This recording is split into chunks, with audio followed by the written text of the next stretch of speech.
Next on Newsmax Prime, Dr. Ben Carson faces intense criticism after his comments on Muslims and the presidency. Longtime Carson advisor Armstrong Williams joins us. Then, Donald Trump is still on top. Dr. Carson remains close, but Carly Fiorina moves between them both into second place.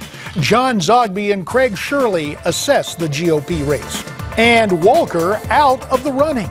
With the GOP campaign now scot-free, what does it mean? Newsmax Prime starts now.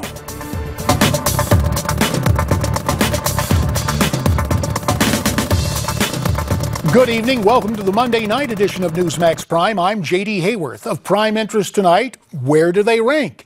As the dust settles from that second GOP debate last week, here's the latest polling in the race now that various surveys have been completed.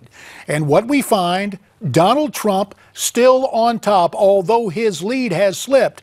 Dr. Ben Carson remains close, but has fallen to third place after another outsider, Carly Fiorina, has moved past Dr. Carson and jumped into second place, according to the new CNN ORC poll. And Dr. Carson has caught some flack for comments he made yesterday on NBC's Meet the Press.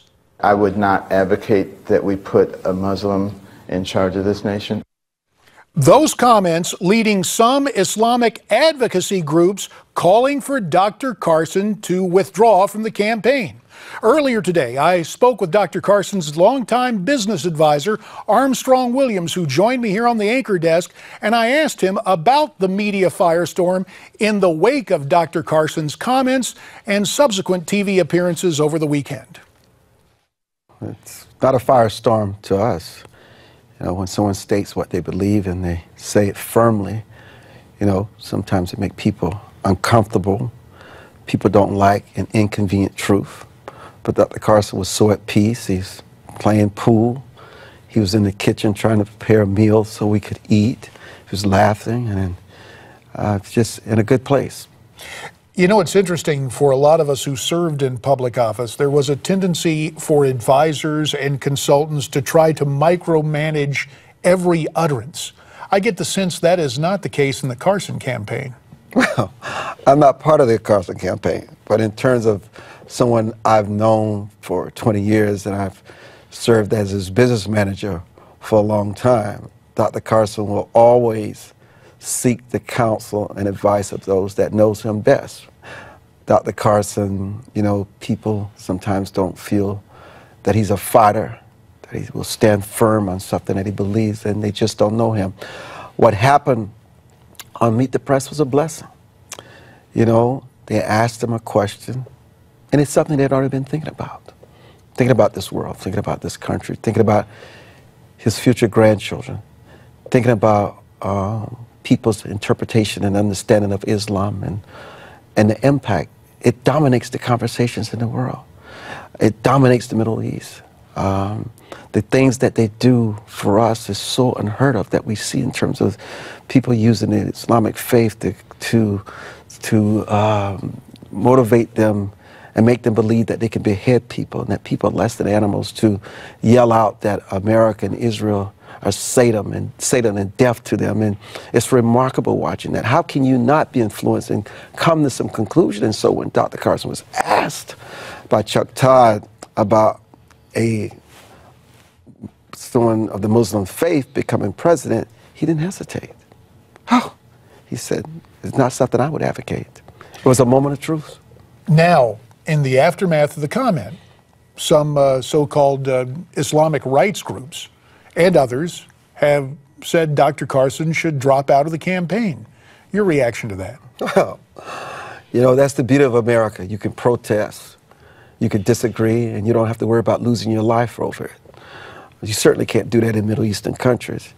And, you know, I know CARE asked for Dr. Carson to withdraw from this campaign. And, you know, I wonder where was CARE when, after 9/11, those young Muslim kids in the classroom were jumping up, rejoicing and praising the fact that Americans were killed, which reflected their parents. I wonder where CARE was in Chattanooga, Tennessee, and Fort Hood, And where was CARE? Did they have a press conference after the beheading of Daniel Pearl?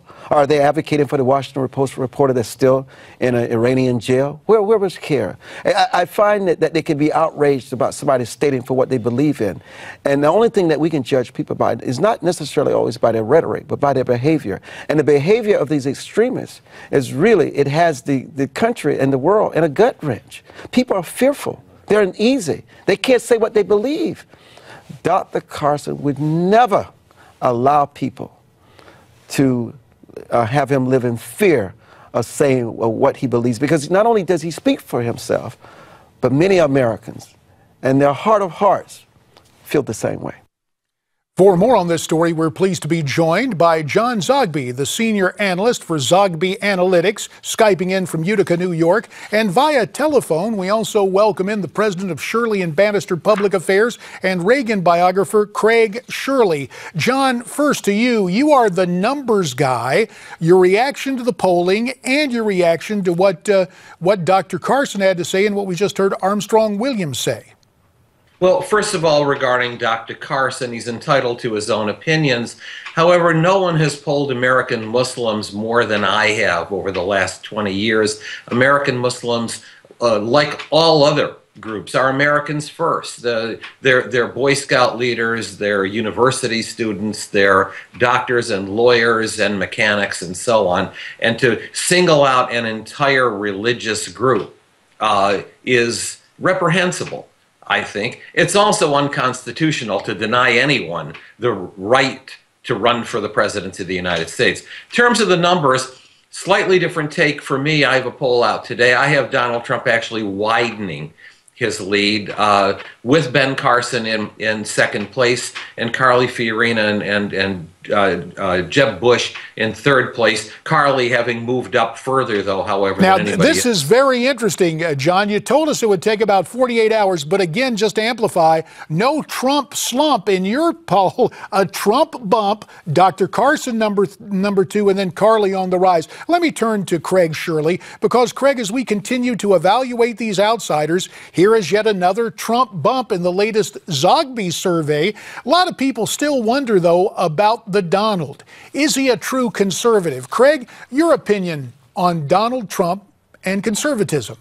JD, I think that he's evolving. Even as we speak, he's evolving into an American conservatism. Obviously, he didn't start out there 20 years ago.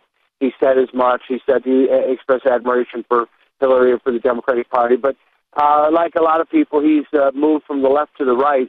And I think that we're seeing actually in real time him coming to understand what American conservatism is about, which is about the individual, about the privacy and dignity of the individual. I don't think he's there yet, but it's interesting to watch him and his rhetoric and his language change as he comes to understand it.